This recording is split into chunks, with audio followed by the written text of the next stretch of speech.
Bonjour les amis, alors nous sommes toujours dans l'évangile de Luc, mais là cette fois-ci on a fait un bond puisqu'on se retrouve en effet au chapitre 20 et versets 27 à 40. Pour un passage que nous avons déjà vu mais que donc je vais reprendre à nouveau. Alors s'approchèrent quelques Sadducéens. Vous savez, les Sadducéens contestent qu'il y ait une résurrection. Alors ils posèrent à Jésus la question suivante. Maître, Moïse a écrit pour nous, si un homme a un frère marié qui meurt sans enfant, qu'il épouse la veuve et donne une descendance à son frère. Or il y avait 7 frères. Le premier prit femme et mourut sans enfant. Le second puis le troisième épousèrent la femme, et ainsi tous les 7. Ils moururent sans laisser d'enfant. Et finalement, la femme mourut, elle aussi. Eh bien, cette femme à la résurrection, duquel d'entre eux sera-t-elle la femme, puisque les 7 l'ont eue pour femme.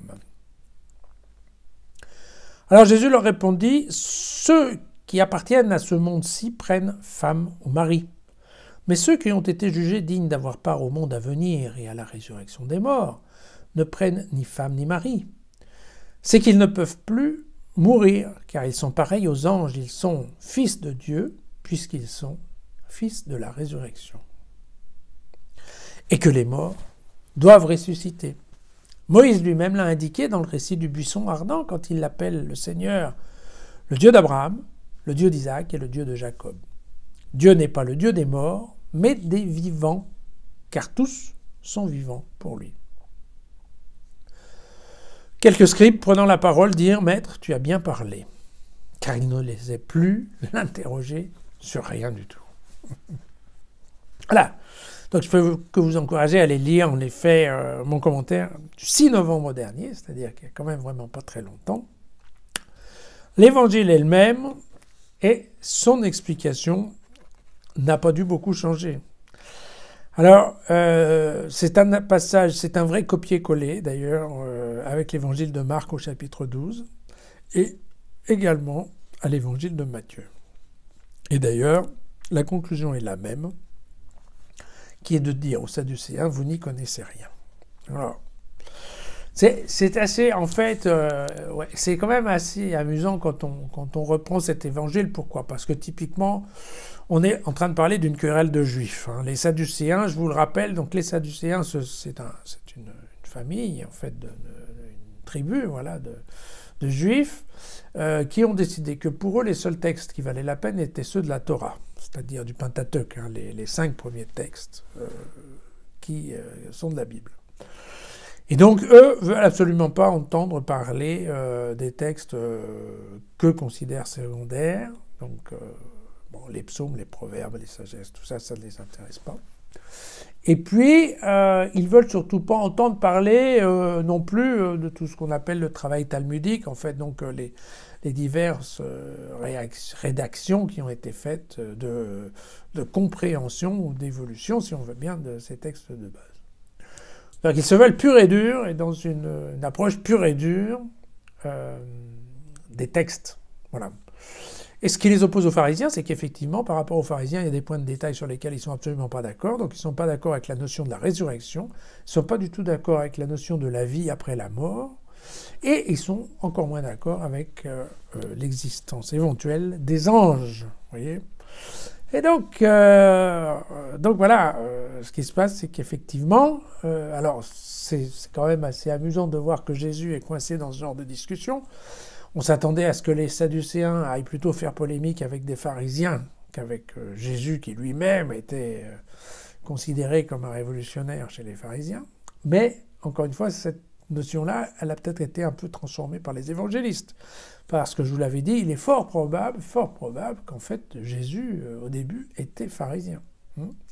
Un pharisien qui ensuite n'a pas été d'accord avec tout ce qui était la politique sur la pureté et l'impureté, ces choses-là. Mais globalement, je vous rappelle qu'il avait beaucoup d'amis pharisiens, il était invité à la table d'un certain nombre de pharisiens, et voilà, Jésus était quelqu'un qui adorait travailler les textes, les comprendre, faire de l'explication, donc on était tout à fait dans un monde pharisien de province. Je vous rappelle, juste si vous l'aviez oublié, les Sadducéens ont donné en fait toute une lignée de grands prêtres du temple de Jérusalem, donc un petit peu le haut de l'échelle, si on veut bien, dans la hiérarchie de l'Église juive. Et puis, au contraire, les pharisiens, eux, sont plutôt des prêtres de synagogue, vous voyez, en province, donc des gens beaucoup plus près du peuple que ne sont, voilà, ces grands prêtres du temple. Alors, les grands prêtres du temple, très clairement, dans la situation au temps de Jésus,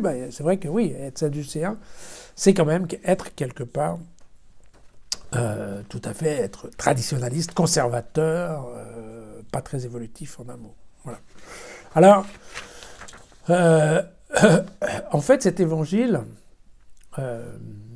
ah oui, par contre, j'ai oublié de vous dire, oui, en effet, la loi du Lévirat, là, c'est ce truc, hein, si ton frère meurt, il faut que tu épouses et que tu prennes ta belle-sœur pour lui faire un enfant.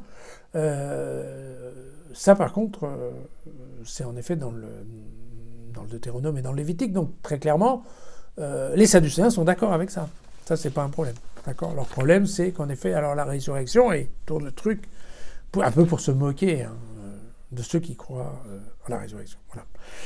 C'est un message, cet évangile pour moi, c'est un message qui est très moderne, mais surtout qui est très moderniste en fait. Pourquoi ? Parce que il discute sur le fait que si on veut que la religion soit vivante, et c'est bien de ça dont on parle, hein, Dieu est le Dieu des vivants, d'accord ?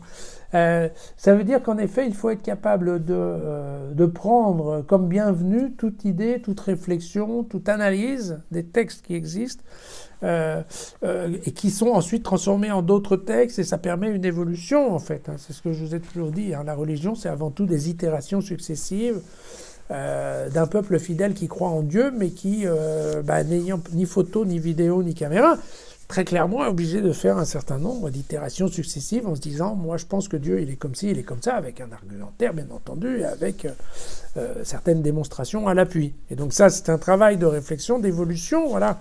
C'est ce qu'ont fait, alors très bien, tous les juifs et toute l'école rabbinique, avec d'une part le Talmud, mais aussi, on les a vus plusieurs fois, toute une série d'explications des textes, de réécriture éventuelle des textes, dans un autre vocabulaire, d'une autre façon, avec des exemples, de telle façon à ce que la loi soit compréhensible pour tous et qu'elle ne laisse pas de doute.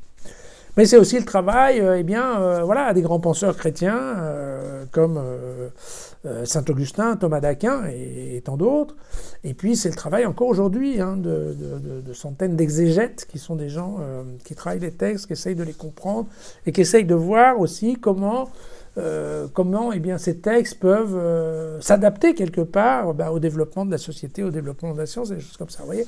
Donc c'est en effet, typiquement cet évangile, il nous propulse dans cette idée que la religion, pour qu'elle soit vivante, il faut vivre avec et donc être capable d'y réfléchir sérieusement et de faire évoluer un certain nombre de choses.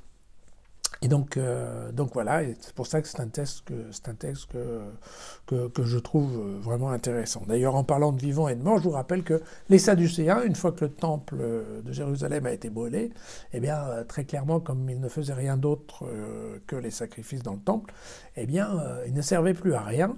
Et comme ils étaient complètement conservateurs, eh bien, du coup, ils ont disparu. Hein. Donc, on se rend bien compte que effectivement, pour maintenir une église et une religion vivante, il s'agit de la travailler. Ce que nous faisons tous dans notre petit exercice de Jésus facile, auquel je vous invite demain.